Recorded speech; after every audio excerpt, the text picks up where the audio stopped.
Hi, good morning. My name is Landry Mugisha. I was born and raised in Burundi, where I studied, graduated, and have been working for the whole of my life. I am passionate about self-empowerment, developing tools of autonomy and prosperities of the people of Africa and the young people. I started my career at a relatively young age. By the time I was 20, I started working on the radio, which allowed me to be a little bit famous and opened doors for me to try different and numerous stuff. I was able to travel within East Africa, see different stuff, understand different people, and see how people conceive the world. This gave me an overview of what I was supposed to do to better my life, and what came first was that if I was ever going to do something to prepare myself ahead, it also had to do something for my country, because I realized along my trips that my country, Burundi, is not very well known, and for the people who know the country, most of the time they know bad things. This set me to a journey fueled mostly with passion to present my country, which led me to creating a media online platform called AKezanet, which is still available today. And currently that's allowed me to establish it as a company later on in 2013, which today allowed me to be running two companies. One, AKezanet, which is a media platform with the purpose of portraying Burundi in a very positive light and showing the great things this country has to offer to the world, and communication, marketing, PR, and branding company known as Akeza Trademark, where we serve companies, communities, NGOs, and different numerous people in services of communication and marketing. So one of the key topics that is very important for me is dreams, because dreams is what give you a purpose, and it's what sets you apart. And as I would have it, the topic that I'll be developing today is that young people, especially in East Africa, have to dream big. Why would they have to dream big, would you ask? It's a very normal thing. The young people have to dream big first because they need to. If you don't have a dream, you don't have a direction. You don't know where you're heading for. You don't know where you're going. And the young people have to dream big, because why dream small if you can dream big? You are young, you have nothing to lose, you are not rushing nowhere, you have the possibility and the opportunity to choose to do the great things. So why on earth would you choose to do little things, smaller things, unless you're not proud, unless you're not sure of yourself, unless you don't believe you can do great things? And believe now is a big word, because somehow in some places in the world, people believe they can do great things. Somehow, for reasons that we may understand sometimes, that we do not really need to understand some other times, people in Africa don't want to believe they can achieve great things, and there is a big problem. So the reasons people say they can't do great things is because they don't have the money, is because they don't have maybe a history track record of people around them doing great things, be it in their families, be it in their countries, be it in their region. And this will tell people that maybe people in China, people in America, people in the USA, maybe people in the Middle East can do great things, but then they can't. But that's all totally wrong.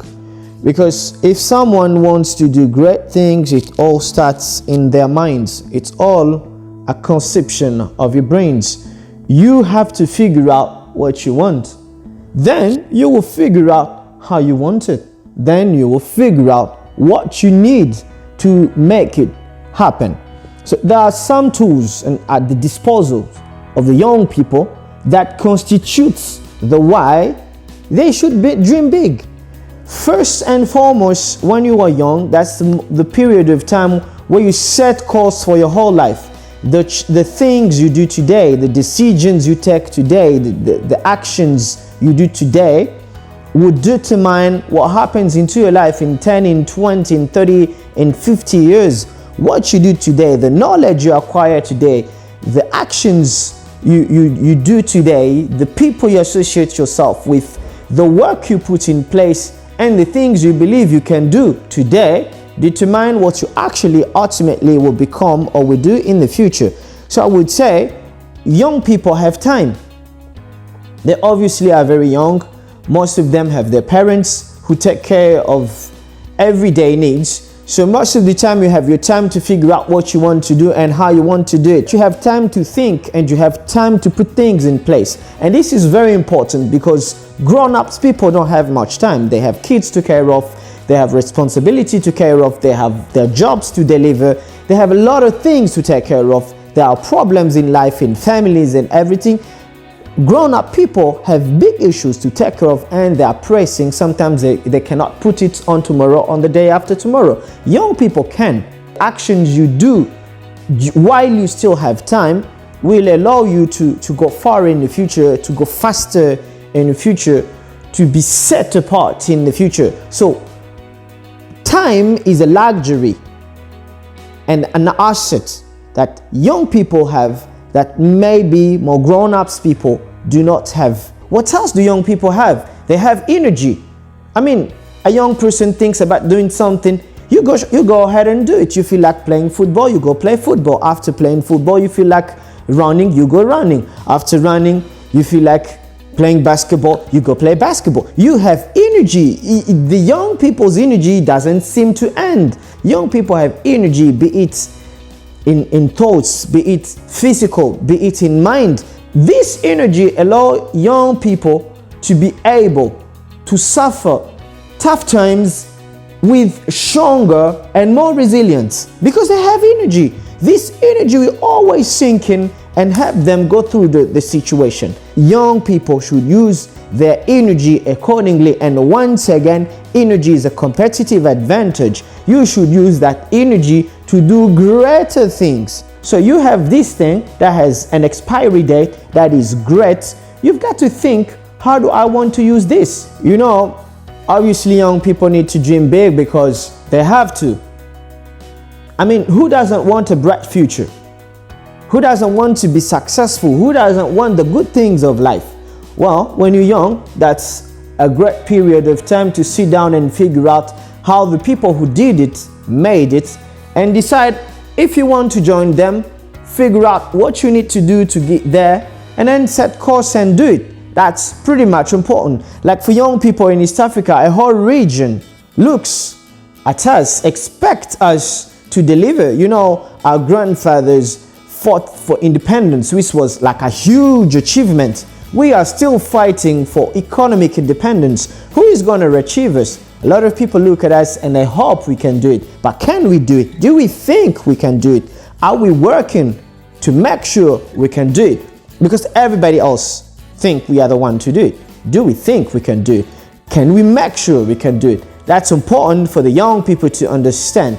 They have to dream big because they need to. They need to dream big now while they still can dream. And young people need to dream big, especially today, because they have the tools to. We have technology.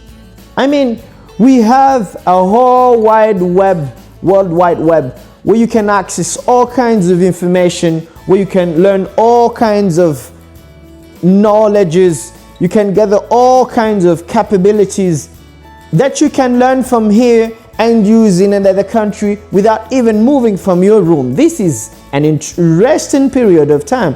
We have the technology, which is an enabler, which is a differentiator, and we have to ask ourselves, what are we doing of all this technology at our disposal? Our parents didn't have that much of technology. They didn't have the facilities that we have today. They didn't have the possibilities that we have today. They didn't have the opportunities that we have today. They couldn't have the whole world in the palm of their hand. We can today with just a cell phone. We have mobile money, we have the internet, we have the applications. We have seen the world transform just next door because of technology. So we can do the same.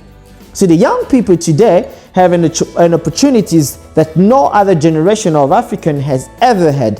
So for those people to dream big actually should come naturally, because not only we can afford to, but we have the tools to. And today more than ever, we basically have more of the same tools like anybody else in the world, which is an interesting time, because we cannot pretend that Chinese are better than us, that Americans are better than us, because most of the time we have the same tools at our disposal. Of course, we have a region, and this region is supposed to help us become one people.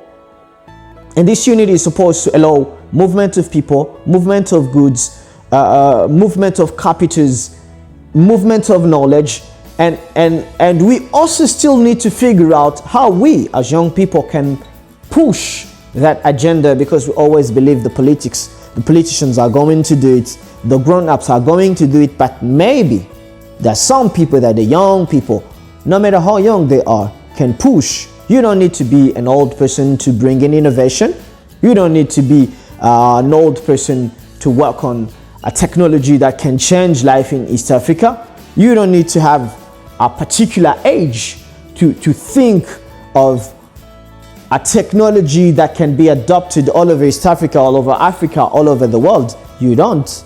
We have seen young kids of the year 5, 6, 10 who bring in great innovations. So basically everybody can bring in innovation, provided you set course to it and you have the gift for it. Some of the people do even have the gift, but they are not trying their gifts. So it's important for the young people to understand that today is a very particular time where we can have bigger dreams, and we have the tools to make the dreams happen, and those tools and technologies and the possibilities make us believe once again that the dreams that we have are valid. Now that we have figured out what we need to do, hence dream big, we also have to figure out how do we do it. And I would say the first thing that Africa needs to do in terms of dreaming big is to move from a consumer to a producer.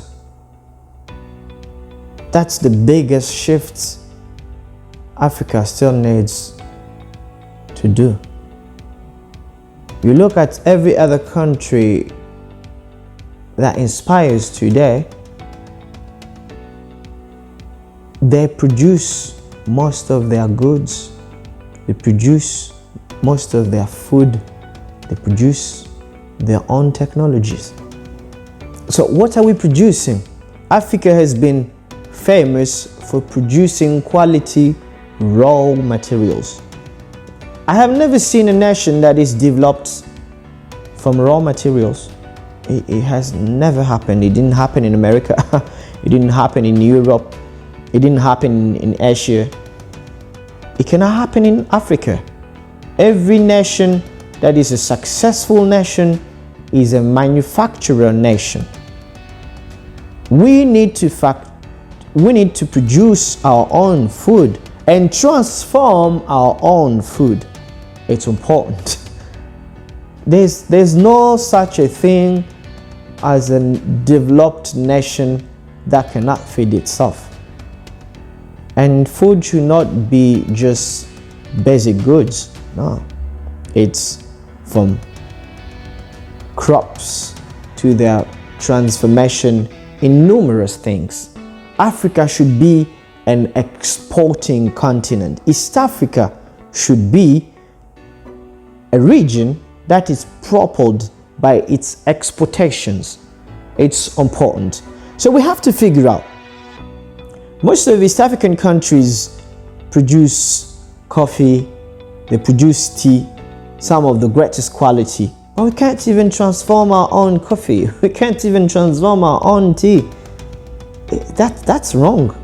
I mean, we've been independent for 50 plus years, some 6 years, and we still cannot afford to transform our own agricultural goods.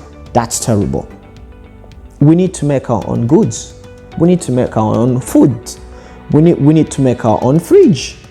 These things have been existing in the world for years now, 100 years. We can't make our own, not even one. Well, some nations can make some things. I wouldn't say most nations in Africa can make most of the things they need. We can't even say the things that Kenya does not produce, they get it in Uganda, they get it in Burundi, they get it in Tanzania. They don't. We all have to go outside of East Africa. So a nation that does not produce their own good cannot be a prosperity nation. It's impossible. Prosperity comes from somewhere. The cost of the goods needs to be lower. We need to export our goods to get foreign money so we can keep our own money and bring in foreign money in our economy. That's how you become powerful. That's how you become a dominant force. That's how you become a valuable partner in the grand scheme of international relations, because you have something to offer. What does our region produce? This is not just a question for the government. This is not just a question for the bigger corporation. This is a question for the young people. In every single little nation, the young people bring change. You look today, all those technological companies that are the biggest companies in the world, they were founded by young people. Literally young kids dropping out of school. Kids. Change in the world is always brought in by young people. What can a young people in some village in East Africa conceive that can change the whole lives of East Africans? It's a great conversation that we need to have with ourselves continually, because that's where all change comes from. That's where power comes from. What solutions do we have to the most problems we face every day? What can we do to have our own solutions to our own problems that can be internationally valid? It's important to reach the international standards in our production, in our work, in our quality, in what we can propose. That's the only way our dream big becomes a reality. And I think the key question everyone has to ask themselves if you want to do something is, what do you have? What do you have as a person? What do you have as a nation? What do you have as a region? It's important because everyone has something. It may be a little thing, but everyone has something. So before you go into any kind of exchange, you always have to ask yourself, what do you have? I would say that question applies internally, like on a personal level, on a state level, on a nation's level, because you have a region where 6 countries have to come together to promote change and prosperity with a common goal. But how do we make a common goal of 6 nations work? What does every single nation bring on the table? Is every single nation valuable in the exchange? Do we know what every nation can provide? Do we appreciate it? Can we respect each other? Because there's no exchange if there's no respect. Do we understand every nation as valuable? Do we understand every nation?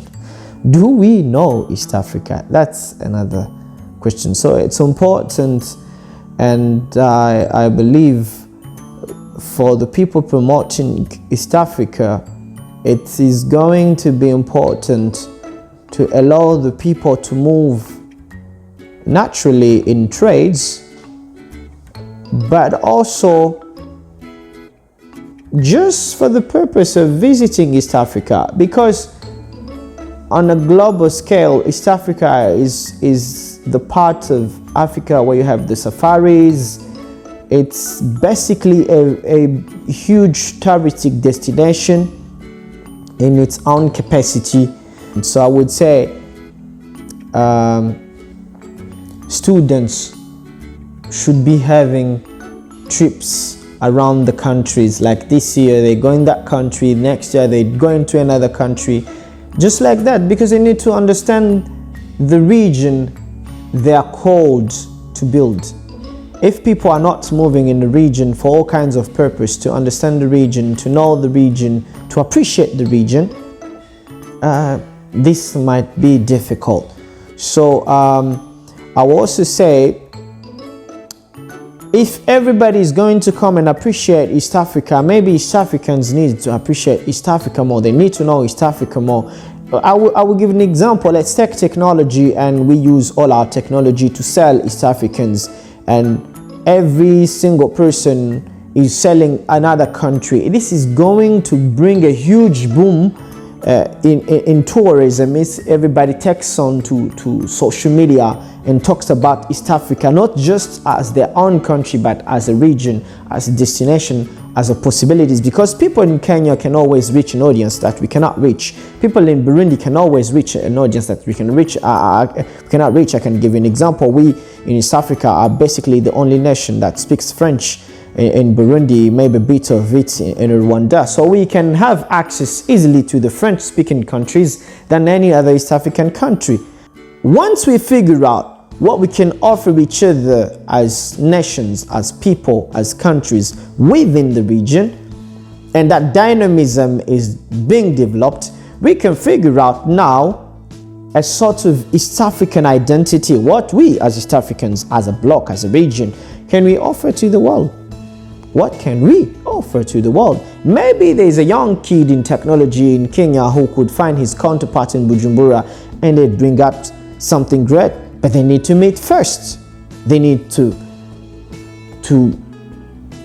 find each other, would I say.